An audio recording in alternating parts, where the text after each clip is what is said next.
How's it going, everyone? It's K Lumet here, and today we are going to be talking about Delirium on the PC. Delirium is a video game that is actually, I gotta be honest, one of my favorite video games I've ever played. I have played through this game many times. I've actually beaten this game so many times I've actually lost count at this point.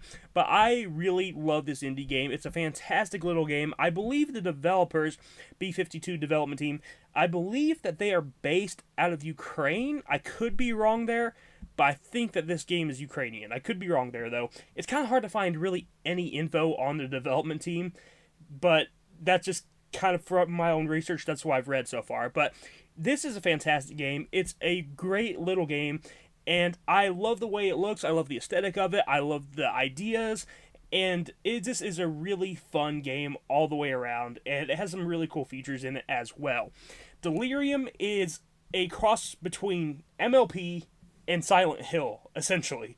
You have this, kind of cutesy look to it, and then underneath that cutesy shell is a horrific nightmare, and it is wonderfully made.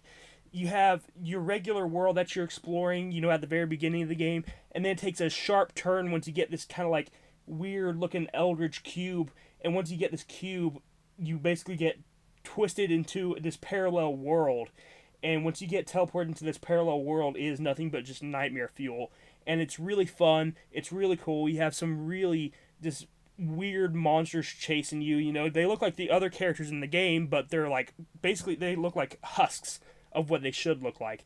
They're basically like shadows of their former selves, and they are attacking you on sight. And the interesting thing about this game is that there's actually multiple endings in this game, and depending on how you play this game, you can get different endings. So if you decide to just go and destroy everything in your way, you can get a different ending. If you try to do a pacifist run, you can get an ending that way. So there's actually different ways to play this game, and you will get rewarded for playing it in different variations. So I actually really like that. It adds to the replay value. And overall, I actually really like the endings in this game. And I just like some of the twists and turns that this story has altogether. The way that this game looks and plays, it basically plays in a top-down view. And it kind of looks like, a retro RPG, for example. So it's all kind of like pixelated, almost like 16-bit looking or something like that. And it's all top-down. You're running around. You're trying to survive hordes of enemies. Sometimes it will send a ridiculous amount at you. And you have the option to either attack them. You have fireball spells you can use. You have a knife attack. You have, a fly move that you can do, and you can teleport away from them, basically. You have all sorts of different attacks, or you can choose to kind of go the pacifist route, and you can try to ignore them to get those different endings. The main character that you play as in this game is Ada, and the whole point of this game is to guide Ada out of this hellscape, and to try to get her out of there in whichever playstyle that you decide to play through. But along the way, you do get to see some of the friends that were with Ada in the beginning of the game in some very interesting scenarios that start to cause Ada's mind to break a little bit. Her mind starts to break, and that's actually one of the cool things about this game is that you actually have to control your mental state. So you can basically go absolutely batshit crazy in this game. If you start basically seeing too many horrific things, or the enemies keep attacking you too much, or there's even enemies that can just raise, your stress levels. If that keeps happening to you, you can actually basically completely flip out and go insane. And that is such a cool feature. I love that. And when it actually happens, it will send you to like this alternate world as well. So there's like another alternate world that you can go to, and you have to try to escape that one within within a certain time limit, because there's this big shadow that's like trying to take it over. And if you can escape this world, in this time limit, then you can actually go back to exactly where you were and just continue the game. And I think that's a really cool idea. It's basically like, it's almost like a little escape room within this hellscape. And it's just a really cool idea, and I really like that. And it's cool because it's not the same as getting killed in this game, right? Like, you can still get killed, and then you'll just have to reload from your last checkpoint or wherever you saved. But this is a completely different feature, and I just love that they have basically these two different bars. You have your health bar, and you have your insanity bar, and you have to pay attention to both of them. And you can actually make your insanity bar go down by finding some plants. There's like this type of plant that you can pick up, and if your character eats the plant, then it will actually make their insanity go down. However, it will also make their toxin level go up. So they can eat this plant to get better, but it's also toxic at the same time. So you can also cure that by finding med packs. So keep an eye out for that. And of course, the enemies can damage you as well. Some enemies can raise your like mental state and your insanity level, and you got to watch out for those. There's one enemy specifically that can literally raise your insanity bar just by looking at you, just by being in proximity of you, and you have to really watch out for those ones. I really love the different enemy designs. You have quite a few different ones. You have these ones that can like pull you towards them and stuff. You have these like ones that are just like floating heads. They kind of remind me of the some of the monsters from Doom actually, but they're these floating heads and they can like launch this like black mist out of them. You have these. They look like they're basically just completely still. They don't really move, and they are able to like summon spirits to attack you and stuff like that. There's just some really cool ideas when it comes to the enemies in this game, and I really love all the enemies. In terms of the level design, I absolutely love the level design in this game. I love going and looking for the different keys. It's actually similar. I mentioned Doom. It's actually similar to the exploration in Doom in a way because you're looking for keys to open certain doors to be able to escape the level for each level. So you are going and you're looking for keys to unlock doors to be able to find the end of each level. And I love the gameplay of it. I love exploring the different areas. There's secret areas on the map that you can actually find. And I love doing all that. You can find maps, and the maps can help you find stuff easier.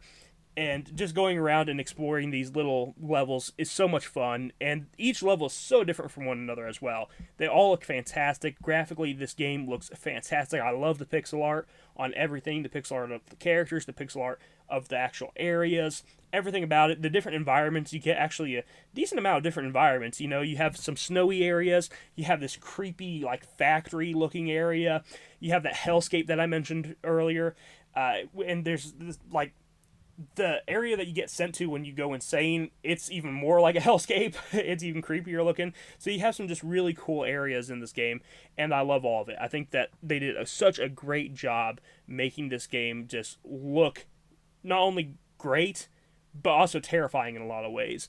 And the death screen is also pretty freaky as well, I will say. But overall, this is a fantastic game. I love it. I love the storytelling. I love Ada, and I love all the other characters in this as well. I love Claudia. I want to like Abel, but Abel, depending on which ending you get, Abel can kind of be a prick. I'm not going to lie. But for the most part, honestly, and you have two friends too. You have another two friends. You have Dismas and Gestas. And they depending on what ending you get there, they can also kind of be they can kind of be pricks too, but I still like Ada a lot, and her friend Claudia. I like Claudia a lot too, so those two characters are great. The other three are great depending on your ending, so that's where I'll leave it.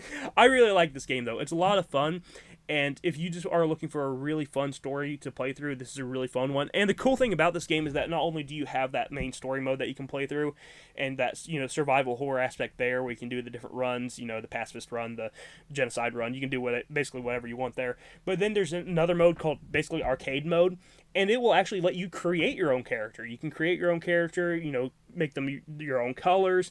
You have the little color bar that you can make, and you can change the color, the mane, the tail. You can change everything on the character, and you can even name the character. You can choose it to gender, male, female. You can do all that stuff. And you can actually play through the game in this arcade mode. So it takes out all the cutscenes and everything, really takes out the story, and you are just going through the levels, and you're trying to get through them like as quick as possible. You got a little timer going down, and if you beat the level quicker, then, depending on how much time you have left, that counts like towards your points and stuff. It's really cool. I like the way it's done. So I really like the arcade mode as well. So not only do you have a really fun story mode that I have played through many times, but you also have a really cool arcade mode, which is essentially the same thing as story mode, just without the actual storytelling. So I love it. Fantastic game. And you can fight the enemies, but I usually try not to. I try to get the good endings. Doesn't always end up that way. Sometimes I fight. I use some of the things they give you. That you get the fireballs. I'll use the fireballs. They give you a knife. Sometimes I'll use the knife and the electricity. They give you some good weapons, I'm not going to lie. And they tempt you to fight. When you're getting attacked, it's hard not to fight back, right? But, if you decide to do a pacifist run, you will get a better outcome. Although I will say, some of the other endings are pretty fun too, I'm not going to lie. So, one other thing I do want to mention is that you do have another ability where you can fly. And it's kind of cool because you send out this orb, and this orb goes in front of you, and you can basically teleport to where the orb is going. But if you basically go into teleportation mode, and if you press it, And let's say that you're flying over a cliff and the ball is not where it should be, or like the little mist, because it shows you as like a mist following the ball, right? So you have to pay attention to where that mist is. And if you see your mist above a cliff, for example, and you accidentally press the button to spawn back in, you're just going to explode into a gory mess. So be careful how you use that. I love the idea of it. I love the high risk, high reward style of gameplay with that, because you can get some areas, some secret areas that you normally wouldn't be able to get to. But if you just press that button at the wrong time, if your mist isn't on an actual platform and it's over a cliff, you're just going to explode into a gory mess, okay? So you got to watch out for that. I do like that system, though. I thought that was actually a really cool feature in this game, and it's really fun. So go check out Delirium. It's such a fantastic game. It's one of my favorite games of all time.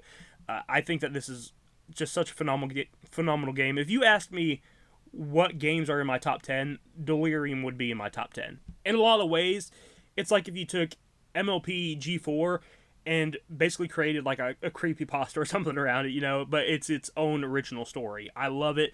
Love the art style. Love everything about this game, and you definitely should check it out if you are a fan of either the series or if you are just a fan of survival horror games in general. This is one that you cannot go wrong with. So go check it out, and it is very cheap too. And you can get quite a bit of playtime with it. So go check out Delirium. I'll talk to you guys in the next one. You have a wonderful day. Bye-bye.